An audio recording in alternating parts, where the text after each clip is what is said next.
So now we're going to use synthetic division to find the zeros of a polynomial, okay? There's going to be a zero. Our k is a zero of a polynomial if f of k equals 0 or there is no remainder. And remember that when we find the zeros of our polynomials, this is a degree 4 polynomial, but when we find the zeros of our polynomials, this is where our graphs cross the x-axis. Something to keep in mind. So let's see if k equals 2 would be a 0. So we're going to use long division for this. I'm going to take 2, not long division, we're going to use synthetic division. So I'm going to take 2, and then I take my coefficients of 1, -5, 10, -10, and 4. I pull down my 1. 2 times 1 is 2. -5 plus 2 is -3. 2 times -3 is -6.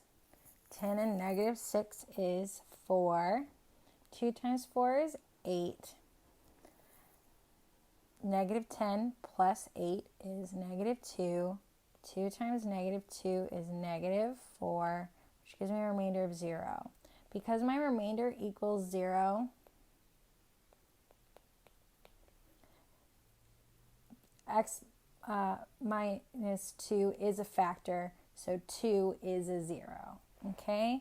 Because if I would then have 1x cubed, x squared, x, and that's our constant right here. My function could be written as x minus 2, because remember it's going to be x minus k. That's the only way synthetic division works. X cubed minus 3x squared plus 4x minus 2. If I was to set this equal to 0, each of these equal to 0, if this was fully factored over here, I'd get x minus 2 equals 0, so x equals 2. So k equals 2 is then a 0, or you could also call this an x-intercept. So that's something to keep in mind, how all of this is tying together. Let's check a couple more values of k to see if they're zeros of a polynomial. So now we have our same polynomial, but now I have k is -2. So I have f of x, nope, confused myself this time. I'm going to take, we're doing synthetic division, so I'm going to take -2, and then I take the coefficients of my function, so that's 1, -5, 10, -10, and 4. And I'm hoping to get a remainder equal to 0, because then -2 would be a 0. So I'm going to go ahead and pull down this 1. -2 times 1 is -2. -5 and -2 is -7. -2 and -7 is 14. 10 and 14 is 24. -2 times 24 is -48. -10 and -48 is -58. Wow, this number is getting really big. -2 times -58 would be 116, so my remainder is 120. So -2 is not a 0 of this function. We can also do this with imaginary numbers. So let's see if this complex number right here is a 0. And it's going to be a little bit more complicated, but I think we can do it. So I have 1 minus I, that's my k. My coefficients are 1, -5, 10, -10, and 4. I'm going to pull down this 1. 1 times 1 minus I is going to give me a 1 minus I. I pulled this one down to the wrong place. 1 minus I. -5 and 1 minus I is -4 minus I, but now I have to take 1 minus I times negative 4 minus I, and we're going to have to FOIL that out. So let's go to a blank page where we can do that and figure out what we would need to put over here. So I have 1 minus I times negative 4 minus I, and I have to FOIL this out, right? 1 times negative 4 gives me negative 4. 1 times negative I is negative I, plus 4I, plus I squared. And it's really important to remember, now that we've FOILed this, that I squared equals negative 1. Key takeaway from the end of chapter 7. So I can combine like terms. I have negative 4 plus 3I plus I squared is negative 1. So I have negative 4 minus 1.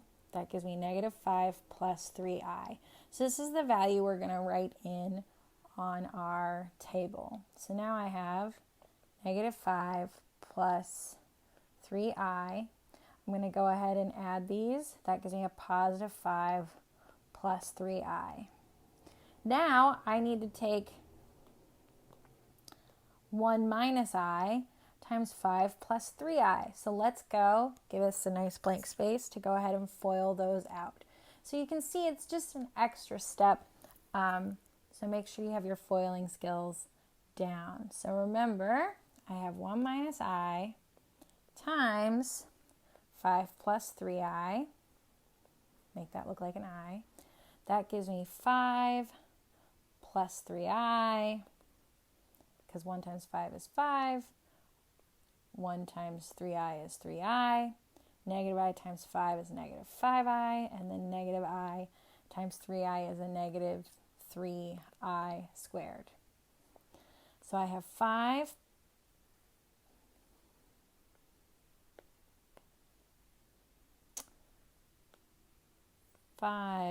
minus 2I minus 3 times negative 1. That's 5 minus 2I plus 3, so I have 8 minus 2I. So 8 minus 2I, now that we're fully simplified, is the value we're going to put in to our synthetic division. So let's go back. So I have 8 minus 2I. Negative 10 and 8 minus 2I gives me a negative 2 minus 2I.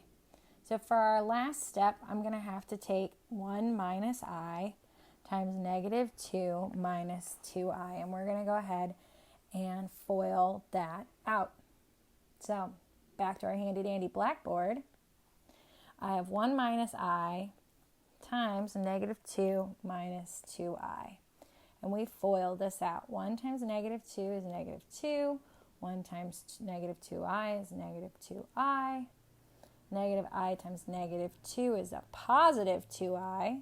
And negative I times negative 2I is a positive 2I squared.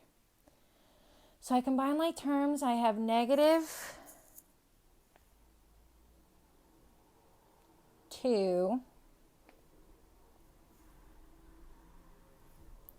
I have 0I, right? And then I have 2 times negative 1.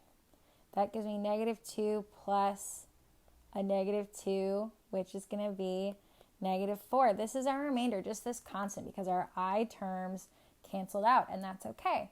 So let's write this back in our table on the other side. So 4 minus 4 is, 0. So our remainder equals 0. Therefore, 1 minus I is a 0 of this function.